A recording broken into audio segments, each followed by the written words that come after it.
അർവാഹുകൾ വർഷത്തിൽ 12 വട്ടം നമ്മളെ സന്ദർശിക്കാൻ വരും. അപ്പൊ മരിക്കുമ്പോ നമ്മുടെ വീടിന്റെ വാതിൽക്കൽ വന്ന് നിലവിളിക്കും, ഞാൻ സമ്പാദിച്ചുണ്ടാക്കിയ, ഞാൻ കെട്ടിപ്പണത് എന്റെ വീട്ടിൽ വസിക്കുന്നവരെ. ആ അർവാഹുകൾ നമ്മുടെ വാപ്പ, ഉമ്മ, ഉപ്പാപ്പ ഒക്കെ ഇങ്ങനെ നമ്മുടെ വീടിന്റെ മുന്നിൽ ഇങ്ങനെ വരും. യാചകന്റെ റോൾ അണിച്ചിട്ടാ വരാ. ആ യാചകന്റെ റോളിലാ വരിക. വന്നിട്ട് പറയും, ഞാൻ ഉണ്ടാക്കിയ വീട്ടിൽ കിടക്കണവരെ, അറമ്മതിക്കണവരെ, ഞാൻ ഉണ്ടാക്കി ഞാൻ കിടന്ന എന്റെ കിടക്കയിൽ കിടന്ന് ഉല്ലസിക്കുന്നവരെ, എനിക്കൊന്നും തരാനില്ലേ? നിങ്ങൾ ഇങ്ങനെ മറന്നുപോയോ? ഒരാണ്ട് കഴിഞ്ഞപ്പോ, 40 കഴിഞ്ഞപ്പോ നിങ്ങൾ എന്നെ മറന്നുപോയോ?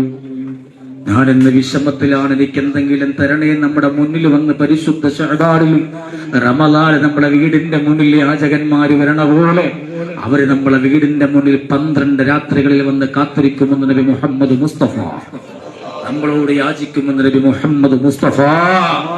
അങ്ങനെ യാചിക്കണ ഒരു രാത്രിയാണ് പരിശുദ്ധമായ ലൈലത്തുൽ ബറാഅ. നമ്മളിൽ നിന്ന് മരണപ്പെട്ടു പോയവർ നമ്മളെ അന്വേഷിച്ചു വരുന്ന ഒരു രാത്രിയാ ലൈലത്തുൽ ബറാഅ.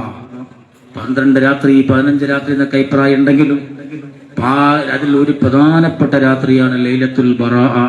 അതുപോലെ പെരുന്നാളിന്റെ ദിവസങ്ങള്, ലൈലത്തുൽ ഖദറിന്റെ ദിവസങ്ങള്, ഈ ദിവസമൊക്കെ നമ്മൾ ഉല്ലസിക്കാനുള്ളല്ലോ. നമ്മളെ പെരുന്നാളല്ലേ, എല്ലാ സന്തോഷിക്കാനുള്ള എല്ലാ ആഡംബരങ്ങളും ആർഭാടങ്ങളും തിമിർത്തുകളും കാട്ടേണ്ട ദിവസമല്ല.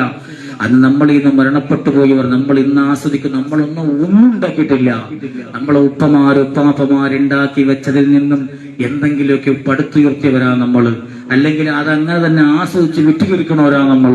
അതുകൊണ്ട് അവര് നമ്മളോട് കൊതിക്കുമ്പോ, അവരെ വന്ന് യാചിക്കേണ്ട അവസ്ഥ വരുമ്പോ അവർക്ക് വേണ്ടി ഒരു യാസീനോ ഇഖ്ലാസോ മുഅവിദത്തൈനിയോ ഒക്കെ ഓതിയിട്ട് ഹദിയ ചെയ്യാൻ ശ്രമിക്കേണ്ട ദിവസം കൂടിയാ എന്തിന്റെ പരിശുദ്ധമായ ബറാഅത്ത്.